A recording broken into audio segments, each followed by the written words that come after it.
This is the Lockpicking Lawyer, and what I have for you today is a Blackburn bicycle lock. Now, Blackburn makes quite a few bike locks, and it seems to name them all after well-known American prisons. They have the model Sing Sing, Attica, Leavenworth, probably a couple of others, but this is the San Quentin. It's their most secure U-lock and features a massive 18mm thick shackle. I know of only one other bike lock with a shackle this thick, and that's Kryptonite's New York Forget About It lock, which costs roughly twice as much. I paid $35 for this one, so if it turns out this is a quality lock, it's a very good security bargain. So let's take a closer look at this, starting with the shackle, which has a couple of unique features. First, experience has taught me to be wary of claimed shackle thicknesses when it comes to Chinese-made locks, so I did measure it. However, because it is not round, it depends on where you put the calipers. This one ranges anywhere from 16 to 20 millimeters thick, so I'd say 18 is a pretty fair approximation. We have a unique approach to padding here. Blackburn appears to have taken some molded rubber and hand glued it on the inside of the shackle. Now, while that looks very nice, I'm a little bit concerned because it's not always the case that it's just the inside of the shackle that's touching your bike frame. So I do have some concerns about scratching and chipping. We then have the shape of this shackle, which is pretty unique. It is hexagonally shaped, and that has a couple of implications for security. Now, hexagonally shaped shackles are known for spreading out the force of bolt cutters over a larger area. However, when you're dealing with an 18mm thick shackle, bolt cutters aren't really a concern. The larger concern has to do with twisting attacks.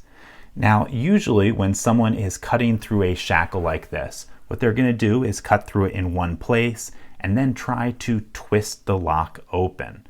And usually with most bike locks, the manufacturers rely on the fact that there are two locking lugs to hold it in place. And while that does usually work, it gives a little bit of play. You can probably open the shackle 2 inches or so. With a shackle like this, hexagonally shaped, particularly with these little ridges on it, this is going to be very hard to twist at all. And if we look at the lock body, you can see it's a very good fit into there. The cutout follows the profile of the shackle perfectly. So this is probably one of the better locks out there as far as twisting goes. Okay, moving on to the lock body. We obviously have a disc detainer core that secures everything. I counted them up and there are 7 discs in there, which is pretty average for locks like this. If you look inside, you can see that we have a hardened steel pipe forming the lock body. It's not particularly thick, probably about 1/3 of what you would find on the New York Forget About It lock, which also has the 18mm shackle. So certainly not at the top of the class there. Then we have some hardened steel locking lugs in there. Oftentimes on the cheaper Chinese-made locks, what you'll find are zinc locking lugs. This is a significant upgrade over that. There's one other disappointment inside of the lock, and that is that it appears most of the interior is filled with plastic. And if you've seen my past videos, you know that opens up the possibility of melt attacks.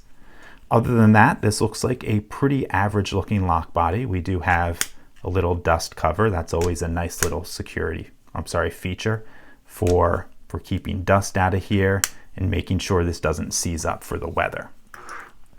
Now, one interesting thing I noted on the packaging is that this is advertised as a pick-proof lock. So, of course, I see something like that.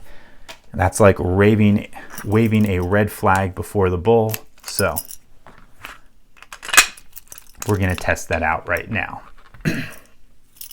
Looking at this key, you can see that we have 0 cuts at the very back of the lock and actually 2 0 cuts in the very front. When I first encounter a lock, I usually check this out to see if this tensions from the front or the back of the keyway. But it's hard to know whether or not this is just a coincidence because oftentimes I'll see something like this, and then the next Blackburn lock I'll see two really deep cuts in slots 1 and 2. So I don't know whether this tensions in the front or the back. I know on this particular one we can tension it from either. So I'm going to give him the benefit of the doubt and say this is a rear tensioning lock. That is the harder way to pick these. So in either case, what we do is rotate all of these discs as far clockwise as they will go. I'll then insert my rear tensioning tool. And now that I have that in place, let's get some tension on here. Okay, I'm tensioning on number 7. So let's move on to number 6.